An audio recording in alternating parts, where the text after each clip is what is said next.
मेरे प्यारे छात्रों, आज हम छठी कक्षा के हिंदी विषय का चौथा पाठ जोकर यह पढ़ने वाले हैं।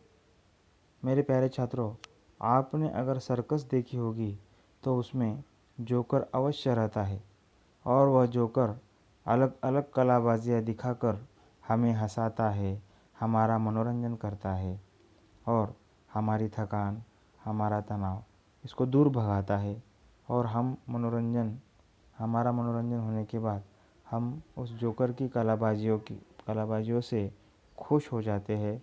जोकर की कलाबाजियाँ देखकर खुश हो जाते हैं। पढ़ो, समझो और लिखो। पढ़ो, समझो और लिखो। पढ़ना है, समझना है और क्या करना है छात्रों? लिखना है। मेरे प्यारे छात्रों एवं छात्राएं, अब हम आगे बढ़ेंगे।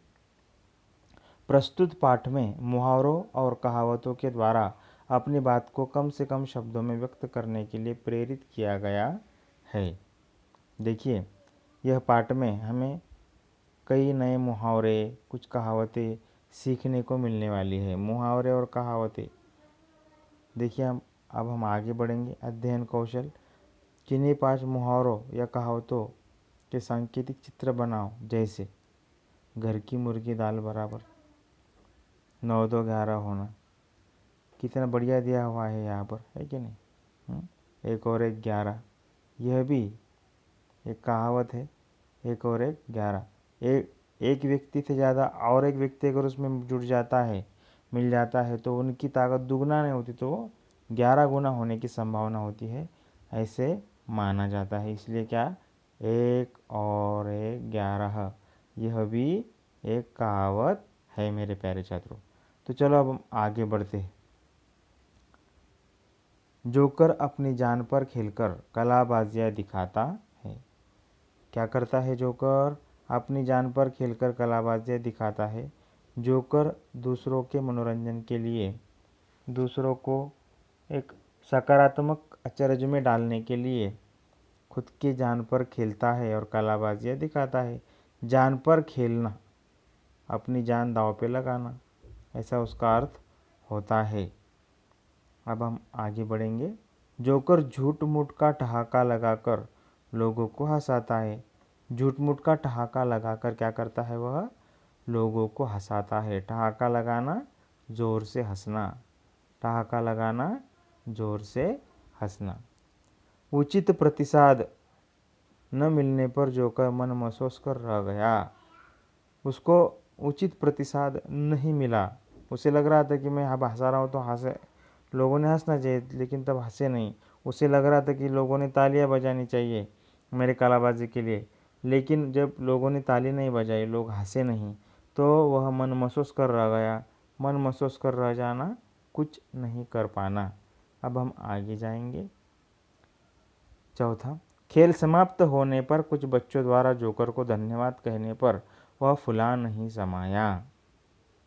खेल समाप्त होने पर कुछ बच्चों द्वारा जोकर को धन्यवाद कहने पर वह फुला नहीं समाया। फुला नहीं समाना, बहुत खुश होना, खुशी का ठिकाना न रहना। खेल समाप्त होने पर क्या हुआ? कुछ बच्चों द्वारा जोकर को धन्यवाद कहा गया तो उसको बहुत खुशी हुई। हमें अगर हम जब कुछ कार्य करते हैं और कोई हमें धन्यवाद कहता है, तब हमें भी बहुत खुशी होती है। एक बच्चे को अपनी नकल करते देखकर जोकर दंग रह गया। देखिए, एक बच्चा उसकी नकल कर रहा था, जोकर की कलाबाजी की वो नकल कर रहा था, तो वो दंग रह गया, देखते रह गया। दंग रह जाना, देखते रह जाना, हक्का बक्का होना। जोकर शोर मचाने वाले बच्चों को आंखें दिखा रहा था। जोकर शोर मचाने वाले बच्चों को आंखें दिखा रहा था। आंखें दिखाना, बहुत गुस्सा होना। आंखें दिखाना, बहुत ज़्यादा गुस्सा होना। मौका मिलने पर जोकर कलाकारों के करतबों का श्रेय लेता है, अर्थात गंगा गए गंगादास, जमुना गए जमुनादास। देखिए, मौका मिलने पर जोकर कलाकारों के करतबों का श्रेय लेता है, अर्थात गंगा गए गंगादास और जमुना गए जमुनादास, यानी मौका परस्त, अवसरवादी। देखिए, कलाकार कलाकारी करते हैं, उनके कर्तव्यों का श्रेय वह लेता है। कौन? जोकर लेता है, अवसरवादी कहते हैं उसको। गाना तो आता नहीं और जोकर कहता है गला खराब है, यह तो ऐसा ही हुआ, नाच न जाने आंगन टेढ़ा। हमारी कमजोरियाँ छिपाने के लिए हम दूसरों के ऊपर दोष देते हैं। जैसे किसी छात्र को अगर लिखते नहीं आता तो वो क्या कहता है, सर कलम खराब हो गई, सर मेरा हाथ दुख रहा है। नाच न जाने आंगन टेढ़ा, ऐसी ये कहावत है। तो आपको ये मुहावरे और कहावतें समझ में आई होगी। आपने क्या समझा इससे? हमने कई कहावतें, कई मुहावरे हमने इस पाठ में सीखे और समझे, और उसका वाक्य में प्रयोग यहाँ पर जो दिया हुआ है वह भी हमने सीख लिया है, समझ लिया है। मेरे प्यारे छात्रों, यहाँ पर शब्द वाटिका दी हुई है। इस शब्द वाटिका में मुहावरों का अर्थ दिया हुआ है, कहावतों का अर्थ दिया हुआ है। जान पर खेलना, प्राणों की परवाह न करना, ठहाका लगाना, जोर से हंसना, मन महसूस कर रह जाना, कुछ न कर पाना, फुला न समाना, अत्यधिक खुश होना, दंग रहना, आश्चर्यचकित होना, आंखें दिखाना, गुस्सा होना, गंगा गए गंगादास, जमुना गए जमुनादास, अवसरवादी, नाच न जाने आंगन टेढ़ा, अपना दोष छिपाने के लिए औरों में कमी बताना। देखिए, निम्नलिखित शब्दों को लेकर 4 मुहावरे लिखो। अभी हाथ यह शब्द है, अभी हाथ इस शब्द को उपयोग करके आपको 4 मुहावरे लिखना है। हाथ देना यानी मदद करना, हाथ धोना अपना फ़ायदा कर लेना, हाथ पे हाथ मारना यानी क्या होना, हाथ उसने मेरी कलाकारी में मेरे हाथ पर हाथ मारा यानी ज़्यादा अधिक कौशलवान बनना।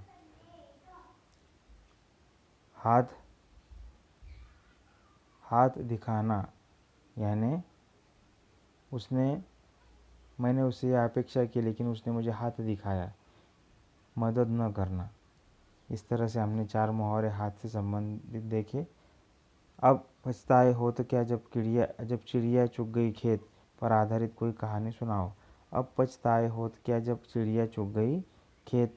इसका अर्थ है कि पछताने से कुछ नहीं होता, कि जब पूरा हमारा नुकसान हो चुका है तब पछता के क्या फ़ायदा है। जब नुकसान होने की संभावना आपको लग रही थी तब आपने कुछ करना चाहिए था, ऐसा उसका अर्थ होता है। तो आपको एक कहानी इससे संबंधित जो है वो प्राप्त करना है और सुनाना है। मैं आपको एक छोटी सी कहानी सुनाता हूँ। एक गांव में एक व्यापारी रहता था। उस व्यापारी के पास में बहुत ज़्यादा धन था, बहुत पैसा था। अब उसका धन जो था वो पूरे गाँव में पता था कि इसके पास बहुत धन है।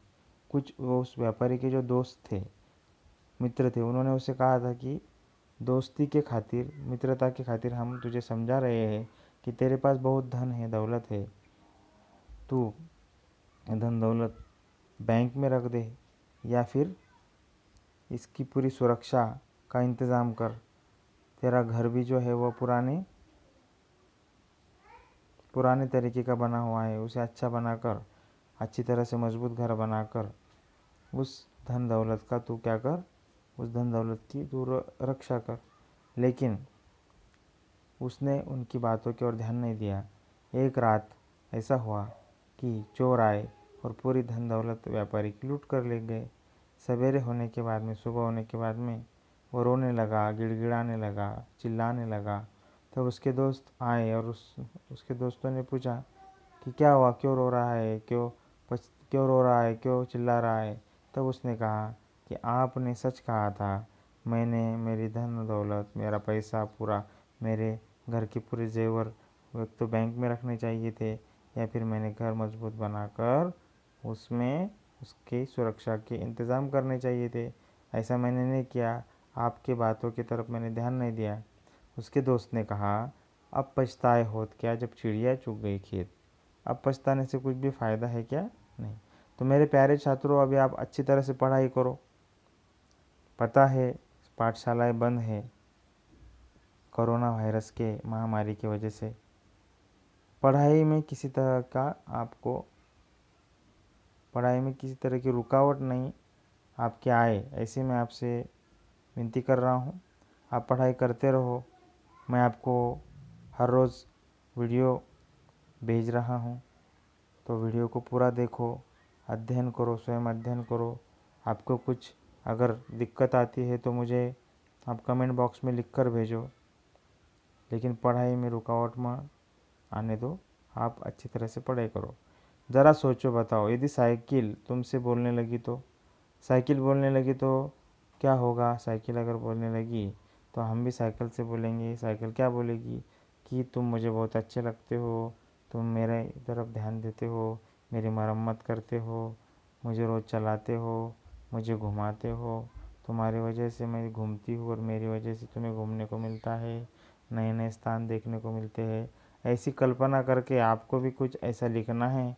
सदैव ध्यान में रखो, हमें सदैव प्रसन्न रहना चाहिए। देखिए, जीवन में आने वाला क्षण बार बार नहीं आता। एक बार क्षण जो आया है हमारे जीवन में, वो अगर बीत गया तो बाद में कभी नहीं आने वाला है। इसलिए हमें सदैव प्रसन्न रहना चाहिए, खुश रहना चाहिए। हमारा ये जीवन बहुत अनमोल है। हमें ये जीवन जो प्राप्त हुआ है, मानव जीवन, ये हमारे लिए बहुत अनमोल है। इस जीवन में हमें हमारे कर्तव्य के प्रति एकनिष्ठ होकर हमारे मंजिल की ओर, हमारे लक्ष्य की ओर का सफ़र हमें निरंतरता से, आत्मविश्वास के साथ, हौसले के साथ, नई अपेक्षा, आशा, आकांक्षा के साथ में जारी रखना चाहिए।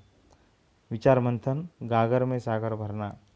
मेरे प्यारे छात्रों, एक छोटी गागर जो होती है उसमें अगर हम सागर का, समुद्र का पानी भर ले तो वह सभी समुद्र के पानी की विशेषता की द्योतक होती है, ऐसा यहाँ पर कहा गया है। अब यहाँ पर चित्र की सहायता से 12 कड़ी के शब्द बनाकर लिखना है। जैसे कि कमल का ल आ गया, तो इस तरह से कागज़ का ज आ जाएगा। इस तरह से आप यह कर सकते हो। यह बहुत ही क्या है, सुलभ है। तो मेरे प्यारे छात्रों, अगर आपने अभी मेरे चैनल को अभी तक सब्सक्राइब नहीं किया है तो प्लीज़ सब्सक्राइब करें और वीडियो को लाइक करें, शेयर करें, वीडियो के बारे में कमेंट करें। यही आपसे मेरी विनती है। तो आज हमने कुछ मुहावरे, कुछ कहावतें सीखी। जो करे पाठ का आज हमने अध्ययन किया है। बहुत बहुत धन्यवाद।